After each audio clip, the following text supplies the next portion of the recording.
क्या इस वक्त गट्टू तू गुजराती कपड़े ढूंढने जाएगा? नहीं नहीं मोटा भाई, गुजराती कपड़े है, लेकिन पहले मैं उसकी इस्त्री करेगी, बाद में पहनेगी, बाद में नहीं ला सकती है तेपला। नहीं नहीं, तू अभी जा, ऐसे ही लेके आ जा। ये फिर रंग हो जाएगी। जा, कहा ना एक बार।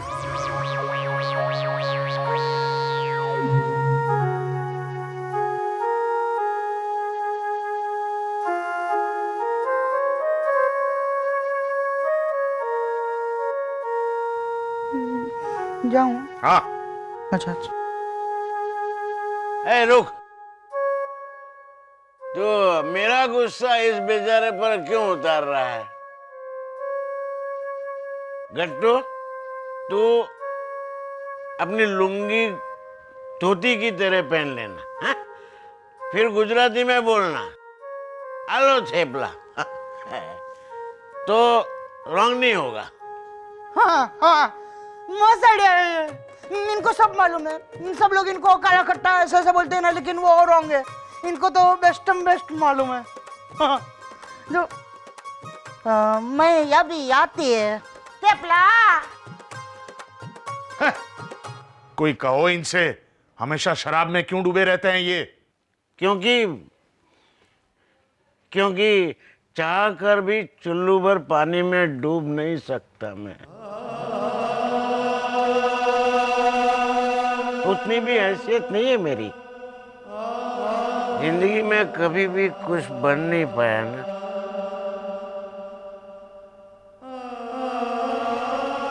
तुम लोगों के लिए भी कुछ कर नहीं पाया। सब कुछ गोदावरी ने किया, और वो इतनी बड़ी बन गई कि उसके साए में मैं अपना वजूद खो बैठा।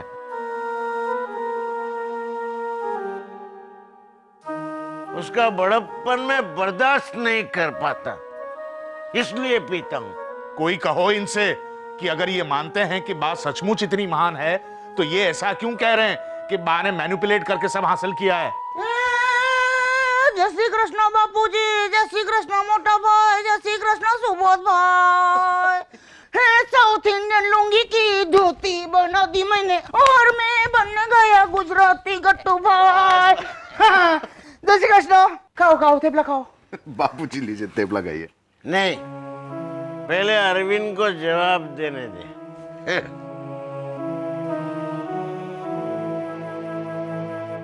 हाँ, मैंने गोदावरी को मैन्युपुलेटर कहा, क्योंकि वो है मैन्युपुलेटर। शिल्पा जैसी अच्छी बहू मिली तो जयमती बहन की अमिता से सगाई तोड़ दी हर्षद की। हाँ, पर बात गलत नहीं थी। तो तू मुझे जवाब दे, गोदावरी ने अमिता से रिश्ता तोड़कर रातों रात हर्षद की शादी शिल्पा से क्यों करवाई? चुप क्यों है? जवाब दे। मैं देती हूँ जवाब।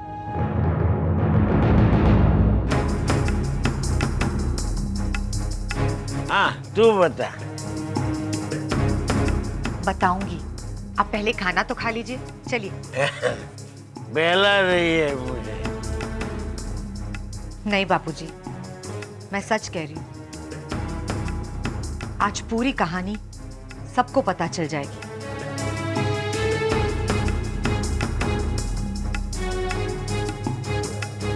चलिए बापूजी, खाना खा लीजिए।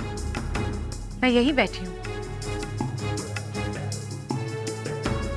आज हर राज पर से पर्दा उठ जाएगा।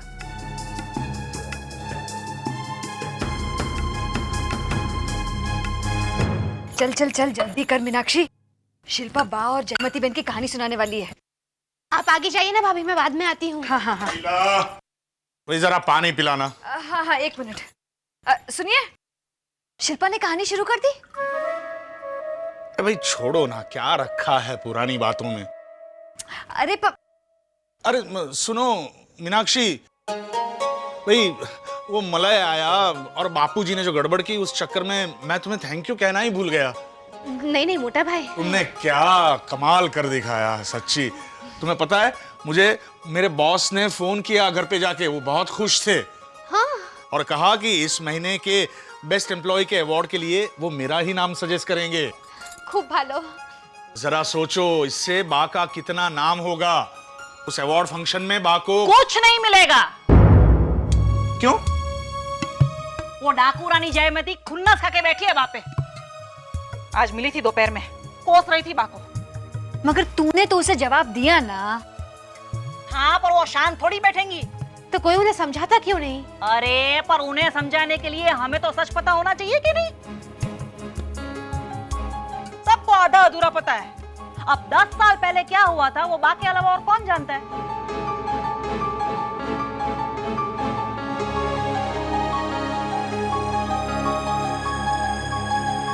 मोटा भाई,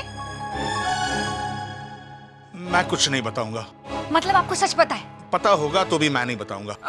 मोटा भाई देखिए, अगर आप हमें सच बता देंगे तो ही हम जयमती बेन को समझा पाएंगे ना कि भाई ये वजह थी जिसके कारण हमने हर्षद भाई की शादी शिल्पा से करवा दी। शायद जयमती बेन मान भी जाए और उसमें फायदा तो बाका ही है ना। हाँ। और इसमें किसी की बदनामी भी होगी।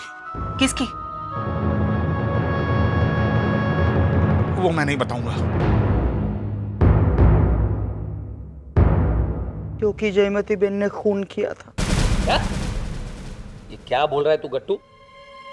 जयमती बेन है ना, जयमती ऐसे ऐसी गोल गोल, जिसको मैंने 10 साल पहले देखा था, लेकिन जब ये अभी रिक्शा पकड़ी तभी मैंने नहीं पहचाना था, क्योंकि 10 साल पहले वो छोटी थी ना। याद आया कौन? अरे जयमती बेन कौन है ये मुझे पता है, लेकिन उन्होंने खून किया था ये तुझसे किसने कहा? बेबी है ना, बेबी ऐसे ऐसी उसने बोला। हैला, मैंने कब कहा? बेबी ऐसा क्या बोलते हैं? तूने नहीं बोला था क्या? देख, मैंने तुझको जब भी पूछा था कि बाका और जयमती बेन का ऐसा क्यों है, तो तूने क्या बोला था? Who knows? और फिर बोला था कि गट्टू तू खुद ढूंढ निकाल कोई वजह। बोला था कि नहीं? और तूने जयमती बेन को खूनी बना दिया? नहीं, पहले है ना, मैंने उनको इच्छाधारी नागिन बनाया था ऐसी ऐसी।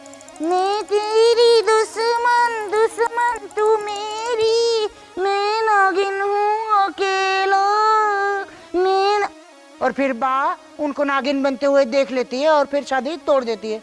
कितना मस्त सोचा था मैंने, लेकिन फिर चैताली वो बोलते हैं कि इच्छाधारी नागिन होते ही नहीं है। तो फिर मैंने जयमती बेन को भेड़िया बनाया। भेड़िया? हाँ, भेड़िया। अमावस की रात को है ना, जयमती बेन भेड़िया बन के नई दुल्हन को मार डालती है, ऐसा मैंने बोला। लेकिन फिर मनसुख लाल ने ना बोला कि नई दुल्हन तो अमिता होगी, तो जयमती भेड़िया अपनी बेटी को थोड़ी मारेगी। वो प्रॉब्लम हो गई। फिर मैंने बोला अच्छा बाबा खूनी बनाऊं जयमती बेन को, तो सब लोग ने बोला हाँ। इसलिए फिर मैंने जयमती बेन को खूनी बनाया। और किसका खून किया उन्होंने? वो 21 रिक्शा वाले का। लेकिन फिर 22वें रिक्शा वाले का खून करने गई ना, तो बा ने देख लिया। भा ने कैसे देखा? ऐसे आंख से देखा बा ने। 22वीं रिक्शा में ना बा खुद बैठी थी, इसलिए फिर शादी कैंसल। बेबी ये तूने क्या किया? बंदर के हाथ में नारियल दे दिया। किधर बंदर? मुझको किसी ने कुछ बोला ही नहीं, ऐसा थोड़ी चलता है। गट्टू तू वेटर बना है ना? हाँ। तो जा जाके देख क्या कि बापूजी ने खाना खाया कि नहीं। देखो। अच्छा। और तू हंस मत, ये भोलाराम तो कल को जाके जयमती बेन को ही पूछेगा, जय श्री कृष्ण खूनी, कितने रिक्शा वालों का खून किया है आपने? बोलने दीजिए, खुद जयमती बेन ही बता दे कि आखिर सच क्या है, क्योंकि आप लोग तो बताओगे ही नहीं। क्या करेगी सच को जान के? एटलीस्ट झूठ मूठ के तुक्के लड़ाना तो बंद करूंगी। और ऐसी कौन सी बड़ी सीक्रेट है कि आप लोग इतना बड़ा सस्पेंस क्रिएट करके बैठे हैं? प्लीज हर्षद भाई बताइए ना, आखिर प्रॉब्लम क्या हुई थी?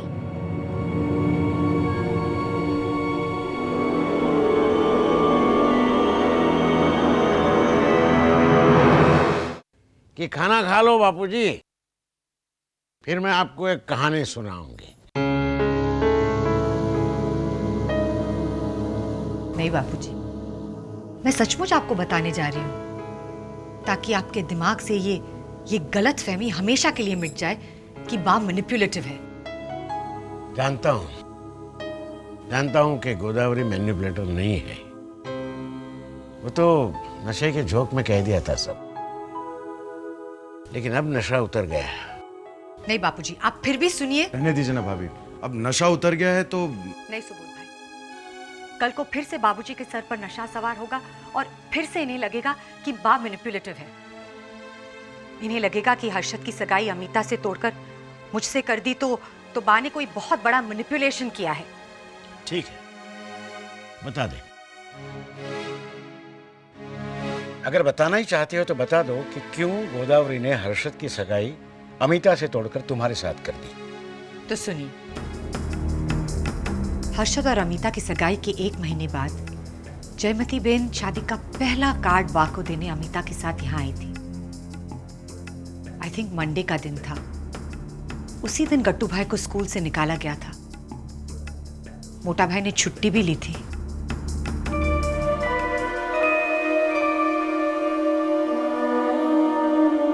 ऐसा थोड़ी चलता है। निकल दिया स्कूल में से। ऐसा बोला कि एग्जाम पेपर में मैंने जो लिखा था वो टीचर को समझ में नहीं आया। अभी टीचर को पढ़ने को नहीं आता है तो मेरी गलती थोड़ी है। निकल दिया। बोलो अमिता, ये हमारा गट्टू स्कूल में एक ही क्लास में 3-3 साल लगाएगा तो स्कूल वाले भी क्या करेंगे बताओ मुझे। गट्टू भाई, अरे गट्टू भाई देखिए, आप रोइए मत। अच्छा, शादी के बाद मैं आपको पढ़ाऊंगी, ठीक है? हाँ देख, लेकिन मैं पढ़ूंगा लिखूंगा नहीं तो मेरी शादी कैसे होगी? और फिर मेरी शादी नहीं होगी तो मेरी शादी के बाद आप मुझको पढ़ाएगी कैसे? अरे बाबा, मैं आपकी शादी की नहीं, मेरी शादी की बात कर रही हूँ। मेरी शादी हर्षद के साथ हो जाने के बाद मैं आपको पढ़ाऊंगी, ठीक है? नहीं, लेकिन मुझको स्कूल में जाने का है हर रोज। गट्टू, तो स्कूल में जाएगा तो फिर हर्षद और अमिता की शादी में तो पूरे दिन नहीं रह पाएगा। तू सिर्फ रिसेप्शन में ही आ पाएगा और उस दिन शादी का दोपहर का खाना भी मिस कर देगा। नहीं, लेकिन मुझको शादी में दोपहर का खाना खाने का है। तो फिर जा बेबी, जिगर, मेहुल, मिताली को बता दे कि तू पूरा दिन शादी में रहेगा। बता दो। आजा आजा।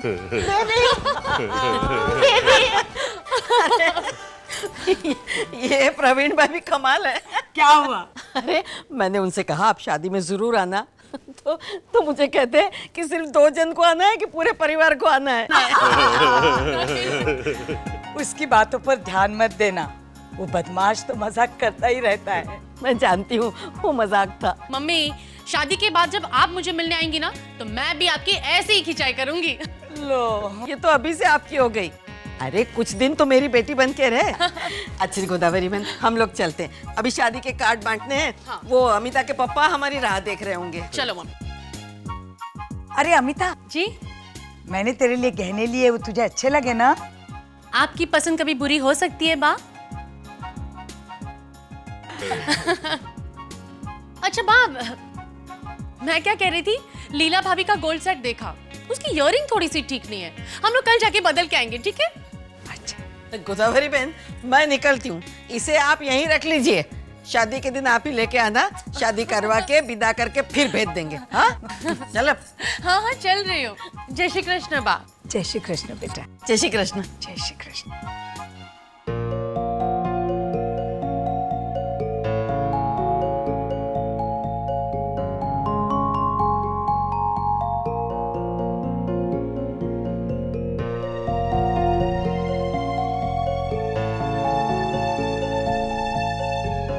मैंने तुम्हें पहचाना नहीं बेटा। मैं हर्षद की क्लासमेट हूँ। अच्छा, हम दोनों साथ में ही इंटर्नशिप कर रहे हैं। मेरा नाम शिल्पा रायचुरा है। हर्षद शायद अंदर है। हर्षद, आंटी, मैं आपसे ही मिलने आई हूँ। मुझे आपसे बहुत जरूरी बात करनी है।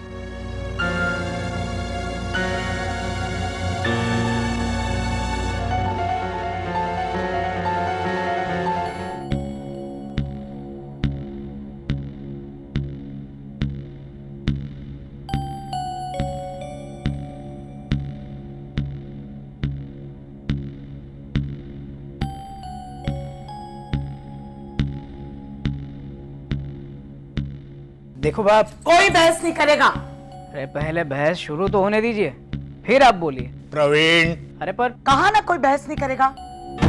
जो बहस करेगा वो सीधा करके बाहर जाएगा। मैं जिसे कहूंगी सिर्फ वही बोलेगा। हर्षद, हाँ हाँ हाँ, शिल्पा ने कहा वो सच है? वाह वो सच है या नहीं?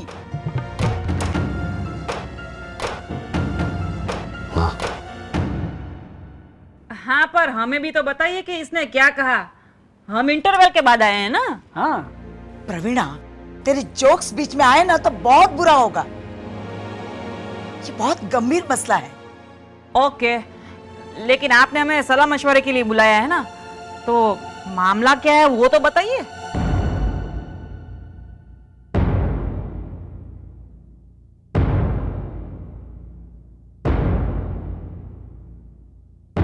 मैं और शिल्पा एक दूसरे को 6 साल से जानते हैं,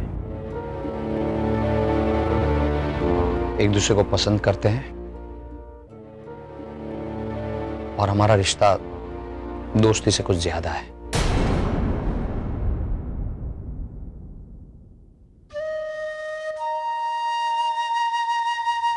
अरे तो तू पहले नहीं बता सकता था?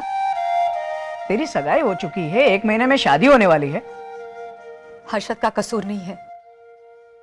उसने तो मुझे पहले ही कहा था कि जरूरी नहीं है कि हमारा रिश्ता हमेशा के लिए बना रहे, क्योंकि वो शादी वहीं करेगा जहां बा कहेगी। लेकिन मैं हर्षद को इतना प्यार करती हूं कि मैंने हाँ कर दी। तो अब प्रॉब्लम क्या है? मतलब क्यों आई हो यहाँ? क्योंकि मेरी मम्मी ने कहा है कि अगर हर्षद मुझसे शादी नहीं करता तो मैं घर वापस ना आऊं। रेल की पटरी या दरिया में। मतलब तुम्हारी माँ को पहले से पता नहीं था? ऐसे मामलों में पहले पूरी दुनिया को पता चलता है, सबसे आखिर में लड़की के माँ बाप को। मेरी मम्मी को कहीं बाहर से पता चला कि हर्षद की शादी हो रही है और किसी ने ताना मारा कि शिल्पा उस डॉक्टर के साथ 6 साल घूम रही थी और वो कहीं और शादी कर रहा है। तो क्या शादी के बाद शिल्पा हर्षद की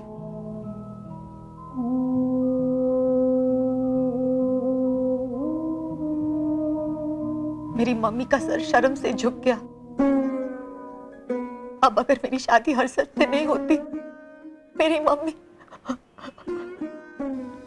तुम्हारे पापा ने कुछ नहीं कहा? मैं बहुत छोटी थी जब मेरे पापा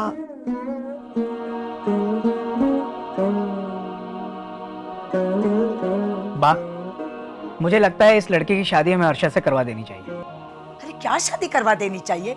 जयमती बहन शादी का कार्ड देके गई। पूरे समाज को पता है कि हर्षद की शादी अमिता से होने वाली है और ये लड़की भी अब आई है।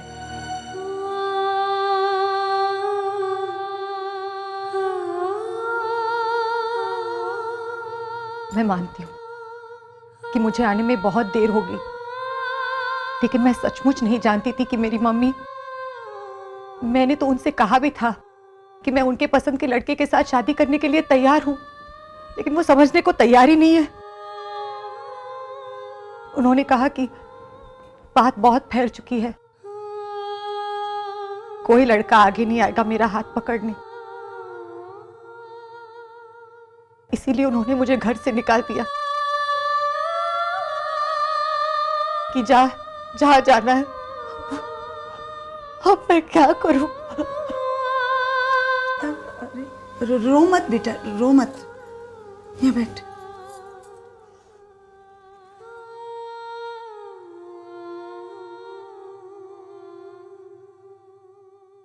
तुम्हारी मम्मी भी गलत नहीं है बेटा। मैं भी एक बेटी की माँ हूं, सोच समझ सकती हूँ। अगर तुम्हारी जगह मेरी बेटी होती ना तो मैं भी यही करती जो तुम्हारी मम्मी ने किया है। हाँ, पर अब करना क्या है?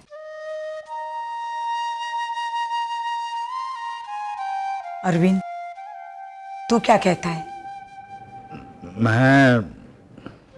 मैं क्या कहूं? प्रवीण, मैं तो ऑलरेडी कह चुका बा, इन दोनों की शादी करवा दीजिए, यही प्रैक्टिकल बात है। हाँ, और दिल का मामला भी तो है। हर्षद भाई अगर इसे चाहते हैं और अमिता से शादी करते हैं तो ना ये खुद खुश रह पाएंगे ना अमिता को खुश रख पाएंगे, और तब तक तो ये बेचारी खुदकुशी कर ही चुकी होगी।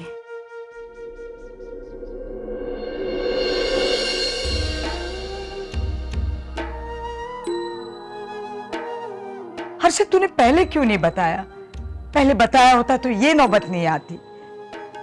मैं बताना चाहता था बापर, उस वक्त आप घर में सबसे कहती थी कि हर्षद के लिए मैं अपनी पसंद की बहू लाऊंगी,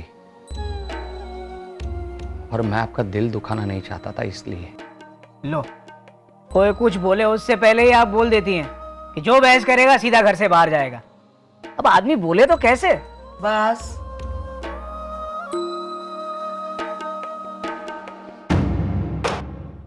हर्षद, अगर इस वक्त तुझे चॉइस दी जाए तो शिल्पा और अमिता में से तू किससे शादी करेगा?